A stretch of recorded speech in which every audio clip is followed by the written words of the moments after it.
Mari kita buka video ini dengan sebuah fakta menarik. Tahukah kalian jika dibandingkan dengan Sanzu, kekejaman dan kebrutalan Baji serta Kazutora tidak ada apa-apanya? Karena faktanya, pada buku panduan karakter Tokyo Revengers volume ketiga yang akan terbit pada bulan Juli nanti, di sana Ken Wakui sudah menjelaskan bahwa ketika hari ulang tahun Maiki, Sanzu malah pergi berperang seorang diri. Ada yang bisa tebak apa yang dilakukan oleh Sanzu? Yap, benar banget. Dia mencari dan mengincar semua berandalan yang membenci ataupun tidak suka dengan Maiki dan mengalahkan serta menghajar semua berandalan tersebut tanpa ampun. Bahkan setelah mengalahkan semua orang, Sanzu pun dengan brutal menjambak rambut dari para musuhnya hingga rontok, lalu membungkus semua rambut tersebut menggunakan kertas kado yang kemudian dijadikan sebagai hadiah ulang tahun bagi Sano Manjiro. Wow, gila banget ya.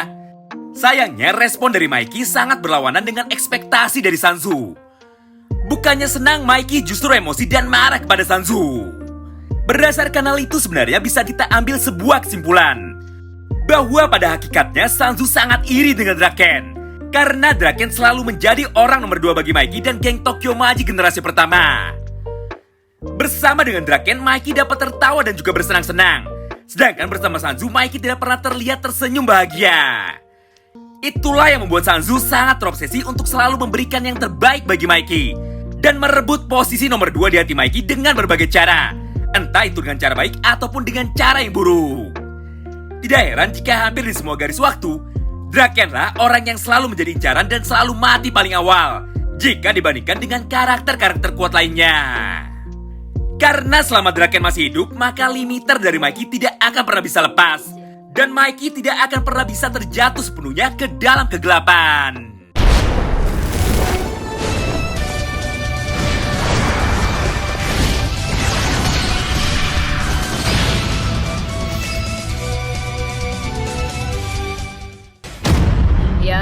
Yare da wa.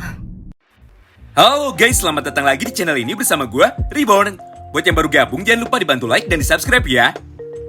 Seperti biasanya, pada video kali ini kami pun akan kembali menjelaskan dan juga menceritakan mengenai breakdown dari detail-detail kecil yang mungkin saja kita lewatkan dari chapter terbaru manga Tokyo Revengers, yaitu chapter 257. Walaupun sebagian besar chapter itu hanya berisikan drama kejar-kejaran dengan waktu, tanpa ada sedikit pun adegan baku hantam di dalamnya, namun chapter 257 merupakan salah satu chapter yang paling emosional.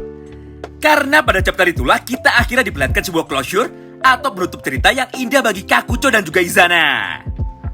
Banyak sekali hal menarik yang bisa kita bahas di sini. Namun supaya tidak asal bicara tanpa ada dasar yang jelas, oleh karena itu di video ini kami akan fokus membahas breakdown menggunakan buku panduan karakter Tokyo Revengers volume ketiga sebagai dasarnya. Oh iya, semua informasi yang ada di dalam video dan juga buku tersebut adalah fakta karena ditulis langsung oleh Ken Wakui. Jadi kami sarankan jika kalian ada waktu silahkan dibaca dan diterjemahkan sendiri isi dari buku ini. So, tanpa berlama-lama lagi, yuk langsung kita mulai aja pembahasannya. Kita mulai dengan breakdown yang pertama, yaitu mengenai sebuah ironi atau sebuah hal yang bertentangan. Meskipun pada chapter 257 Kakucho berhasil menghentikan laju dari gerbong kereta itu dan menyelamatkan semua orang yang ada di dalam medan tempur ini, namun ada harga mahal yang harus dia bayar, yaitu dengan cara mengorbankan nyawanya sendiri. Ya, walaupun hal tersebut sangat menyakitkan, tapi sebenarnya keputusan Ken Wakui tersebut sangat masuk akal sekali. Ingat, di dalam manga baku hantam ini terdapat sebuah unsur pertukaran yang seimbang, yaitu ketika Takemichi ingin menyelamatkan seseorang, maka akan ada nyawa yang ditukar sebagai gantinya. Contohnya tentu saja sudah ada banyak sekali.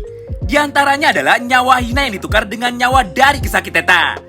Kemudian nyawa Naoto yang ditukar dengan nyawa dari Emma Sano. Hingga nyawa Senju yang ditukar dengan nyawa dari Draken. Jadi tidak heran jika saat ini pola pertukaran tersebut kembali terulang. Namun ada sebuah hal yang menjadi masalah, yaitu nyawa dari Kakucho saja tidak akan cukup untuk menggantikan nyawa dari semua orang yang ada di medan tempur ini. Karena faktanya, yang Kakucho selamatkan hanyalah salah satu dari kemungkinan terburuk yang akan terjadi pada garis waktu itu. Sedangkan lawan dari Takemichi saat ini adalah seorang time leaper juga, bukan hanya berandalan biasa. Jadi sudah jelas antara Maiki, Hanma ataupun Sanzu pasti akan kembali merubah masa depan dan tragedi selanjutnya akan kembali terjadi. Atau sederhananya, Rencana untuk membunuh semua orang yang ada di medan tempur ini masih belum selesai. Karena motif dari Hanma masih belum diperlihatkan. Ditambah saat ini Hanma pun kembali menghilang dari medan tempur. Patokannya ada di dalam cover manga fisik Tokyo Revengers volume ke-24.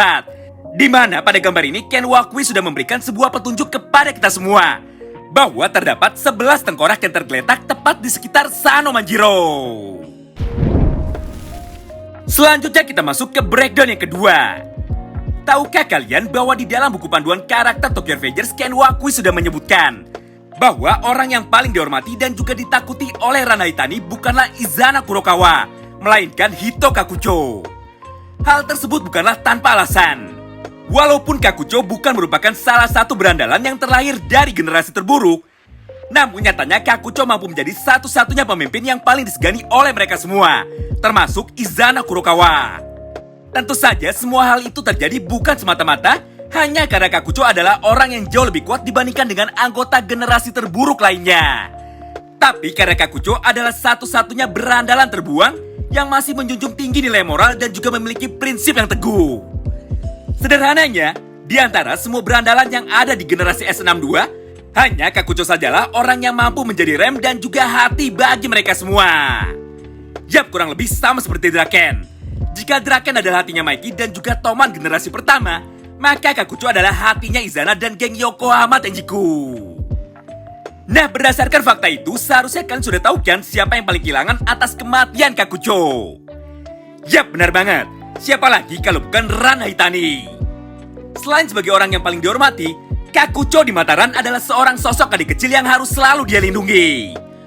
Bahkan dalam beberapa kesempatan terlihat Ran yang selalu berdiri tidak jauh dari Kakucho dan selalu bersiap membantu Kakucho kapanpun dibutuhkan. Contoh sederhananya ada pada Perang Tiga Dewa, di mana pada panel ini terlihat Ran yang langsung dengan sigap membalas pukulan dari Haruchio, yang pada saat itu berani menyerang Kakucho dari belakang menggunakan pipa besinya.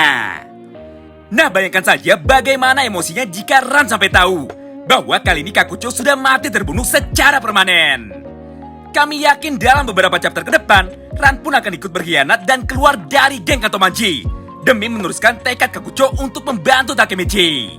Itu pun jika pada chapter 258 Sanzu tidak memfitnah Takemichi dan menyalahkan Takemichi atas kematian dari Kakucho. Karena sejauh yang mereka ketahui, orang terakhir yang sedang berduel melawan Kakucho adalah Takemichi itu sendiri. Selain semua di atas, kami pun masih mempunyai satu info tambahan yang ada di dalam buku panduan Tokyo Revengers volume ketiga. Yaitu terdapat sebuah fakta terbaru bahwa ada dua orang yang sangat dibenci oleh Rana Hitani. Mereka adalah Kisaki Teta dan juga Suji Hanma. Pas banget bukan? Jadi semua yang kami sampaikan pada video ini bukanlah hanya teori semata, melainkan kumpulan fakta-fakta yang sumbernya dari buku Ken Wakui Sensei. Wow, menarik banget ya. Di satu sisi tentu saja bantuan dari Rana Hitani sangat dibutuhkan.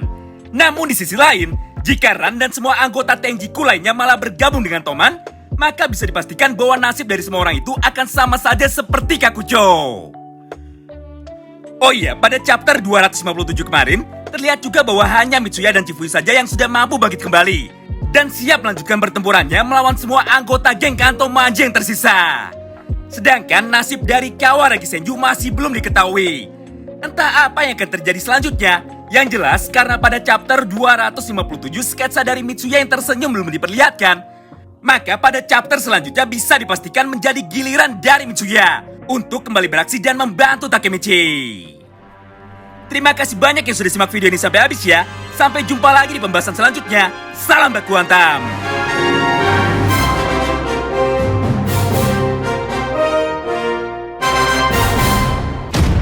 やれやれだわ。